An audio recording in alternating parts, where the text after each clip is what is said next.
Pernahkah Anda merasa penasaran tentang bagaimana cara kerja kulkas di rumah? Kulkas yang telah menjadi bagian integral di setiap rumah tangga tersebut bekerja berdasarkan beberapa prinsip ilmiah yang sederhana dan menarik. Video ini akan menguraikan pengoperasian lemari es modern yang dimulai dari model dasar kulkas bersamaan dengan rahasia di balik efisiensi energinya yang tinggi. Prinsip dasar kulkas sebenarnya sederhana. Cukup dengan mengeluarkan fluida kerja dingin terus-menerus di sekitar benda yang akan didinginkan. Mari lihat bagaimana aliran fluida kerja dingin yang terus-menerus ini dapat dilakukan di dalam lemari es. Perangkat sederhana yang disebut alat ekspansi atau throttling device adalah komponen kulkas yang paling penting. Tabung kapiler digunakan sebagai alat ekspansi. Fluida kerja dingin diproduksi dengan menggunakan fenomena throttling. Refrigeran harus berada dalam keadaan cair dan di bawah tekanan tinggi untuk throttling yang efektif dan inlet. Alat ekspansi adalah obstruksi pada aliran, sehingga penurunan tekanan yang tinggi terjadi saat fluida mengalir melewatinya. Saat tekanan turun, titik didih fluida turun. Dengan demikian, fluida refrigeran kemudian menguap. Energi yang dibutuhkan untuk penguapan tersebut berasal dari zat pendingin, sehingga temperaturnya turun. Jika Anda memeriksa suhu di alat ekspansi, maka Anda pasti akan menyadari penurunan suhu ini. Harap diingat bahwa hanya sebagian kecil refrigeran saja yang diuapkan. Ini adalah salah satu properti penting dari fluida kerja pendinginan. Harus bisa mengubah fase sambil memvariasikan tekanan di bawah suhu normal. Tahap selanjutnya sederhana saja. Lewatkan saja fluida dingin ini di atas barang yang harus didinginkan. Selama proses penyerapan panas, zat pendingin selanjutnya menguap dan berubah menjadi uap murni. Karena ada perubahan fasa selama proses ini, suhu refrigeran tidak meningkat.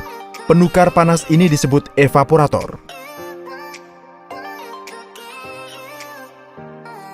Dengan bantuan sirkulasi aliran udara cerdas di dalam kulkas yang menggunakan kipas evaporator, kulkas dapat mempertahankan tingkat suhu yang berbeda. Jadi, kita berhasil membuat efek pendinginan yang dibutuhkan. Jika kita bisa membuat refrigeran bertekanan rendah ini ke keadaan sebelum throttling, yaitu fluida bertekanan tinggi, kita akan bisa mengulangi proses ini lagi. Jadi langkah pertama adalah menaikkan tekanan. Kompresor digunakan untuk tujuan ini. Kompresor akan menaikkan kembali tekanan ke nilai awalnya.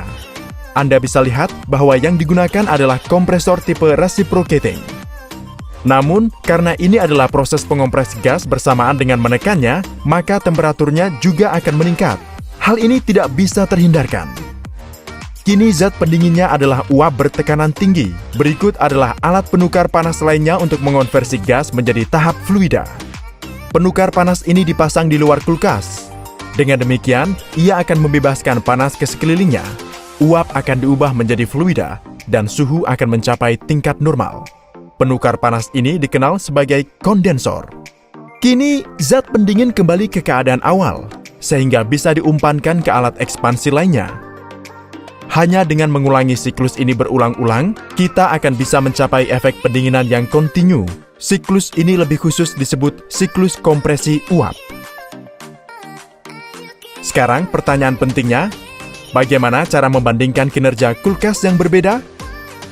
Istilah yang disebut koefisien kinerja akan membantu Anda dalam masalah ini. Kinerja output dibagi dengan input, sehingga koefisiensi kinerja dapat dengan mudah didefinisikan sebagai berikut. Ini adalah kulkas paling biasa yang mungkin ada. Teorinya, kulkas ini akan bekerja dengan baik. Namun, dalam prakteknya akan menghadapi banyak masalah. Mari kita lihat apa saja masalahnya dan bagaimana cara mengatasinya.